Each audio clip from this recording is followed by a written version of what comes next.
Chances are you've seen the political compass before. It's a 4-square grid with the y-axis that depicts authoritarianism on the top and libertarianism on the bottom, and the x-axis that depicts socialism on the left and capitalism on the right. Fascism is depicted as belonging on the authoritarian capitalist quadrant, capitalism on the libertarian capitalist quadrant, anarchical communism on the libertarian socialist quadrant, and communism is depicted on belonging on the authoritarian socialist quadrant. Although the political compass might be good for making memes, it is horribly inaccurate and is contradictory. For example, both the top right and bottom left quadrants do not exist. Libertarian socialism or anarchical communism, whichever way you want to call it, can only work in a small community where everyone works together to survive. In a larger society, there needs to be a form of government that can manage and enforce the usage of resources for the common good. And authoritarian capitalism is simply an oxymoron. If a government banned guns, then the government would also ban the buying and selling of guns. If the government banned the freedom of expression, then the government would also ban private media corporations. Some people cite Pinochet, the former president of Chile, as an example of authoritarian capitalism,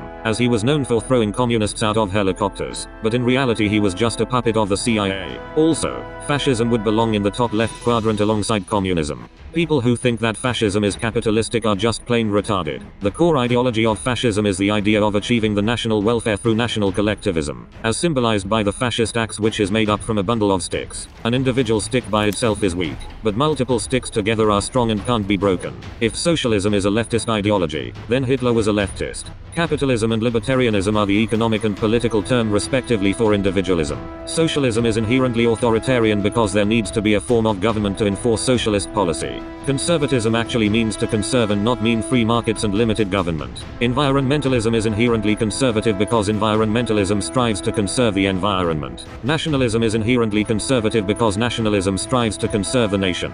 Conservatism is inherently socialistic because an individual-based society cannot survive. Nationalism is inherently authoritarian as there has to be a state to enforce national sustainment policies. Imperialism is a form of internationalism, not nationalism. Libertarianism is inherently short-term because an individual's lifespan is limited. Capitalism is inherently short-term because it destroys nations, societies, and the environment. Globalism is inherently anti-conservative and short-term because globalism strives to unite the world by destroying all nations, cultures, and races, which is the opposite of conservation.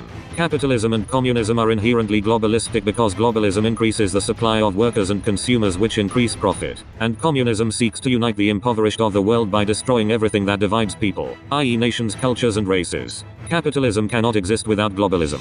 Corporations are malignant and rely on foreign labor and foreign markets to sustain growth, and cannot be limited to a single nation. Environmentalism is not globalistic as it does not require the destruction, rather the cooperation of nations to conserve the environment. Communism and socialism are not the same. Communism is left-wing socialism, whereas nationalism is right-wing socialism. Nationalism is inherently socialistic. Saying the term National Socialism is like saying apple fruit. Nationalism is a type of socialism, just like how an apple is a type of fruit. The reason why the Nazis changed their name from the Socialist German Workers' Party to the National Socialist German Workers' Party was to distinguish themselves from the Communist Party. If you subscribe to the dying and misguided belief that nationalism and capitalism are on the same side, let alone compatible, then you need to wake up. Wake up! I could make an entire video explaining why capitalism and nationalism are opposites, but in summary, capitalism, by its very nature, is globalistic.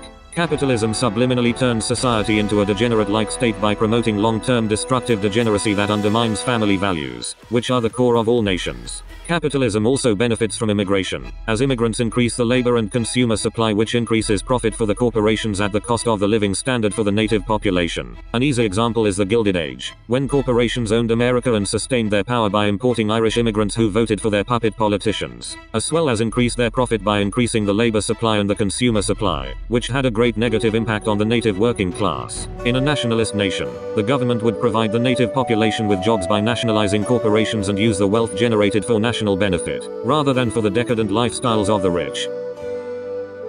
This is how the political compass should actually look. The y-axis depicting collectivism on the top and individualism on the bottom, and the x-axis depicting short-term on the left and long-term on the right. If you believe that the welfare of the collective comes before the rights of the individual, then you would be on the top half of the grid. If you believe that the rights of the individual come before the common welfare, then you would be on the bottom half. If you prioritize the short term above the long term, then you belong in the left half. If you prioritize the long term above the short term, then you would belong on the right half. For example, if you support universal healthcare and gun control, then you would belong on the top half. If you're against universal healthcare and gun control, then you would belong on the bottom half. If you believe that immigration and liberal marriage are good, then you would belong on the left half. If you believe that immigration and liberal marriage are bad, then you would belong on the right half.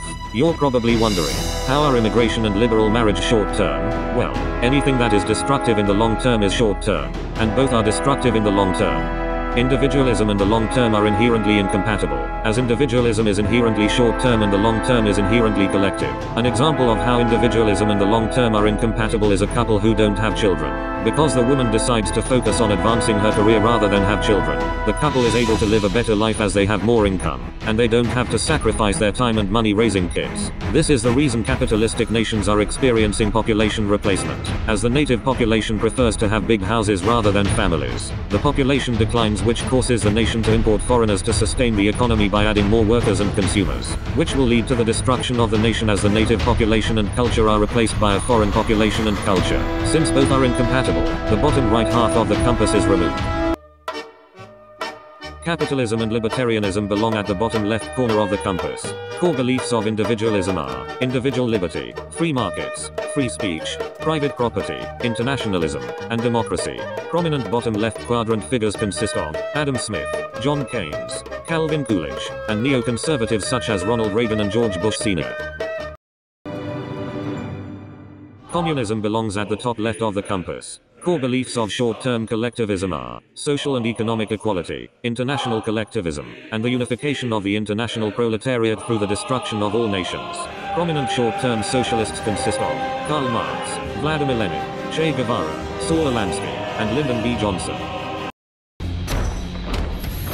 Fascism and National Socialism belong at the top right corner of the compass. Core beliefs of long-term socialism consists of conservationism, national collectivism, and the sacrifice of the individual and the short term for the betterment of the future. Prominent long-term socialists consist of Oswald Mosley, Adolf Hitler, Benito Mussolini, Malcolm X, and Friedrich Nietzsche.